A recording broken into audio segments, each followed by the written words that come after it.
Assalamualaikum warahmatullahi wabarakatuh. Perkenalkan saya Fadila dari Prodi Pendidikan Sejarah Angkatan 2018.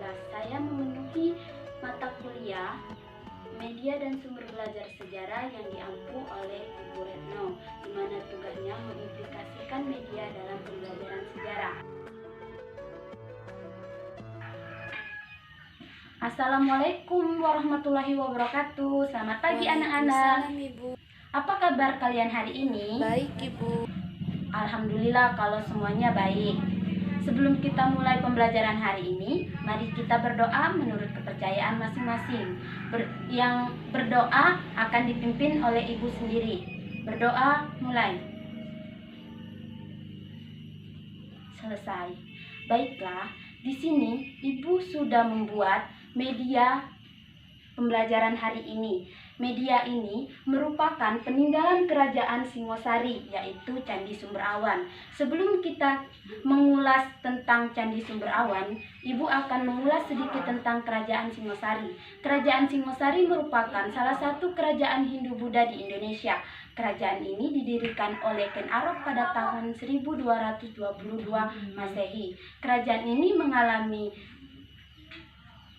mengalami perkembangan pesat pada saat kerajaan Singosari bisa mengalahkan kerajaan Kediri pada tahun 1222 Masehi, di mana kerajaan Singosari ini mencapai puncak kejayaannya pada masa Raja Kertanegara, yaitu memimpin pada tahun 1268 sampai 1292.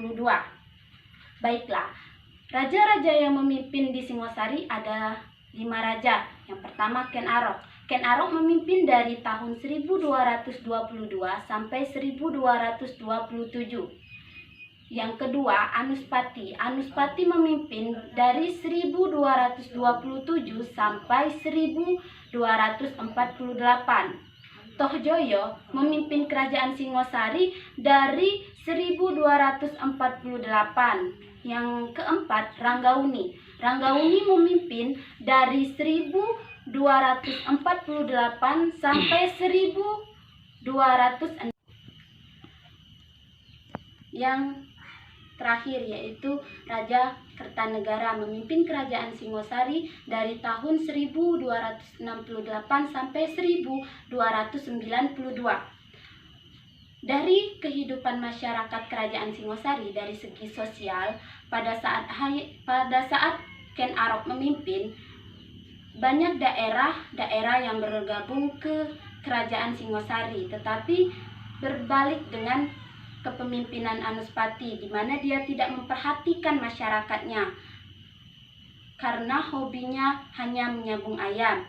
Pada saat Raja Kertanegara, kerajaan Singosari memiliki dua politik, yaitu politik dalam negeri dan politik luar negeri, di mana politik dalam negeri itu adanya pergeseran penjabat-penjabat kerajaan.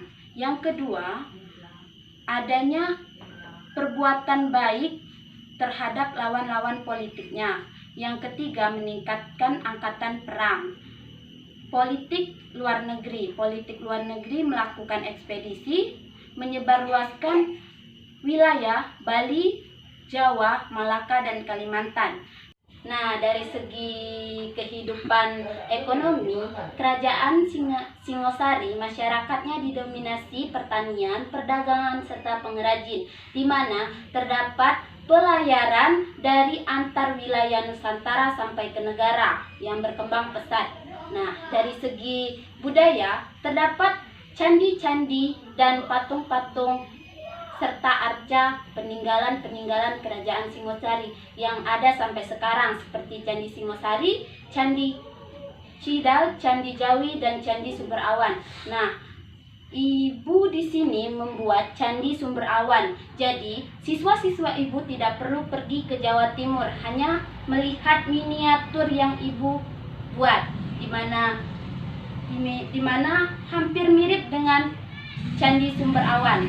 Nah, Candi Sumberawan merupakan sebuah stupa yang terletak di lokasi Tayomarto, Kecamatan Singosari, Kabupaten Malang, Jawa Timur, yang tidak jauh dari letak kerajaan Singosari yang berkisar sekitar 6 km.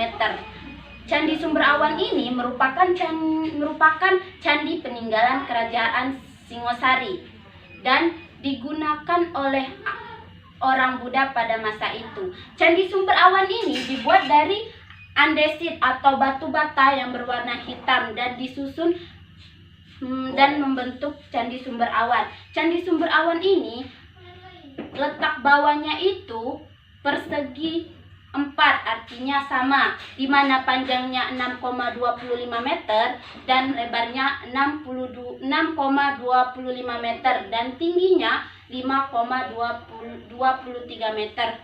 Nah, banding dengan miniatur ibu ini berbanding 1:72 cm, di mana miniatur yang ibu buat ini berukuran 18 cm panjangnya, lebarnya 18 cm dan tingginya 18 cm. Nah, Candi Sumberawan ini juga terletak di atas permukaan tiang tingginya 650 meter di atas permukaan laut dan di bukit Gunung Arjuna. Candi ini juga merupakan latar belakang bahwa pada masa itu di kerajaan Singosari ini bahwa masyarakatnya beragama Buddhis atau Buddha. Nah, pada penelitian Dinas Purbakala bahwa Candi Sumberawan ini ditemukan pada tahun 1904, tapi dilakukan penelitian oleh Dinas Purbakala pada tahun 1935. Dinas Purbakala menyebut bahwa awalnya nama Candi Sumberawan ini bukan Candi Sumberawan, tetapi Kasurangga, di mana nama ini terkenal di dalam kitab Negara Kertagama. Dan diperkirakan candi ini berumur sekitar 14-15 abad Masehi, di mana candi ini juga kaki atas atau baturnya bersegi 4 sama sisi, dan di teras bawah itu juga persegi sama sisi. Nah, Candi Sumberawan ini juga memiliki tidak diketahui oleh Dinas Purbakala saat penelitian di mana letak puncak dari Candi Sumberawan. Nah, boleh siswa ibu lihat bahwa ini sudah seperti ada puncaknya, tetapi pada saat penemuan itu puncak ini tidak ada dan dicari oleh penelitian pada saat itu tidak ada di sekitar puncak itu. Dan boleh lihat Candi Sumberawan yang ibu buat ini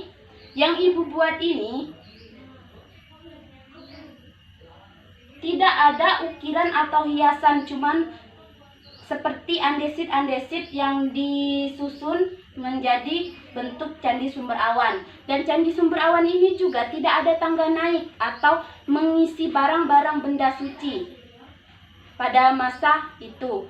Nah, ibu akan menjelaskan bagian-bagian dari Candi Sumberawan. Yang bentuk ini, cahtra ini bentuk payung. Nah, bentuk yang seperti harmika ini bentuk tabung. Nah, setengah bola ini A2 atau setengah bola. Di bawah setengah bola ini terdapat susunan batu-batuan yang dinama teratai. Di bawah teratai ada kaki segi 8 dan di bawah kaki segi 8 ada kaki segi 4. Nah, di bawah ini terdapat teras atau pasundan. Nah, yang terakhir itu yaitu batur, bagian bawah dari Candi Sumberawan. Nah, anak-anak, mungkin itu saja yang bisa ibu jelaskan. Adakah pertanyaan dari anak-anak? Nah, benar, bagus sekali. Memang Candi Sumberawan ini melatar belakangkan bahwa pada saat itu kerajaan Singosari itu kepercayaannya atau agamanya adalah agama Buddha. Masih ada yang ingin ditanyakan? Nah, kalau tidak ada, ibu tutup sampai di sini pembelajaran hari ini. Semoga pembelajaran hari ini bisa diterima oleh siswa-siswa Ibu. Ibu ucapkan alhamdulillahirobbilalamin. Assalamualaikum warahmatullahi wabarakatuh.